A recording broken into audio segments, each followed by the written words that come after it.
Neste vídeo de Programando em 5 minutos, nós falaremos sobre um operador matemático, que é o operador de módulo. Na verdade, nós vamos falar sobre praticamente todos os operadores matemáticos, mas realmente não vamos nos deter na maioria deles, pois são muito óbvios.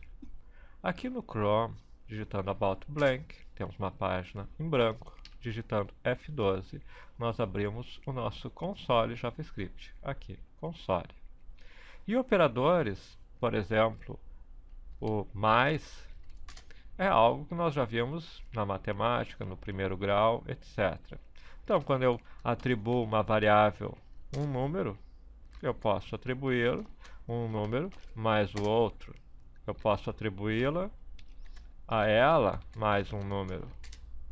Não há muito o que explicar no mais, e os outros operadores, em sua maioria, são igualmente óbvios.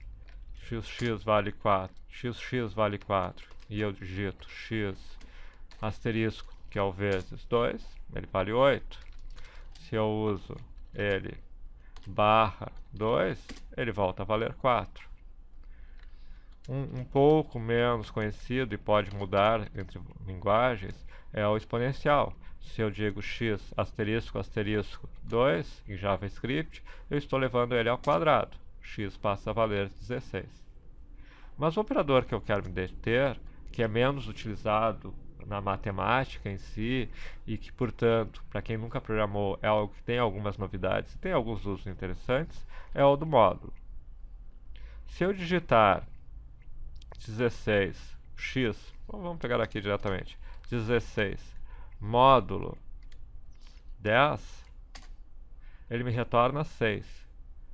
16 dividido por 10, tu tens 1, que é o vezes 10, e um resto da divisão, que é o 6. Depois, se continuasse, haveria um número com vírgula.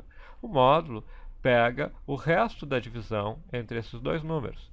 Se eu dividir 16 por 2, o resto vai ser 0. Já se eu dividir por 3, qual vai ser o resto? 3 vezes 5 é 15, então, módulo 3 vai dar 1. Bom, mas por que esse operador em si de resto? Nós pouco trabalhamos com isso na matemática, no primeiro e segundo grau. Por que na informática, na programação, ele é um operador particularmente útil? O resto nos permite trabalhar, por exemplo, sequências contínuas que vão e voltam. Por exemplo, aqui. Este comando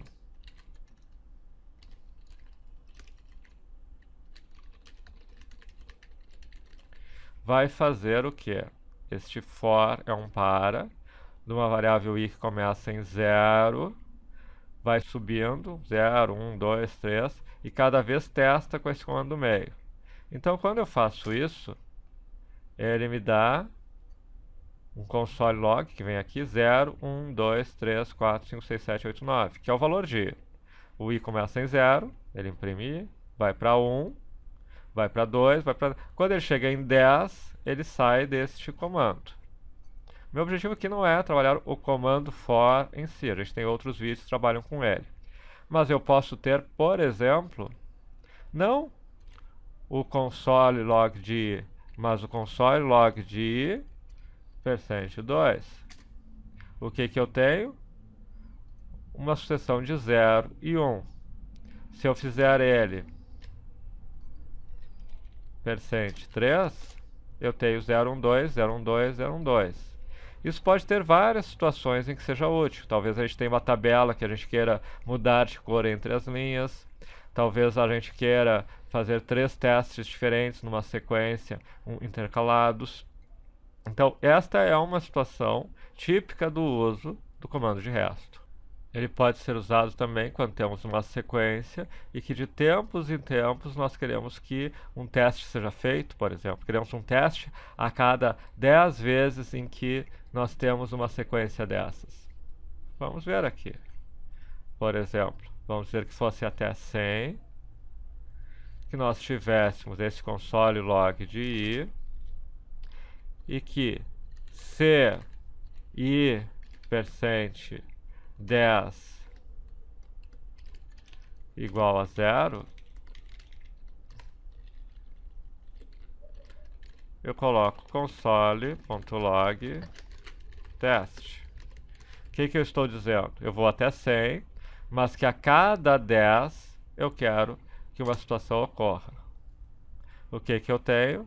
A cada situação em que ele chega no ponto em que o módulo dá 0, então a cada 10 interações eu tenho uma situação qualquer que eu executo. Então, quando eu quero um ciclo que vai e volta, e eu tenho algum for ou alguma outra situação em que eu tenho um incremento contínuo, ou quando eu tenho uma situação em que eu quero que de tempos em tempos, também no incremento contínuo, eu faça algum teste, são dois dos exemplos típicos que eu tenho do uso deste operador.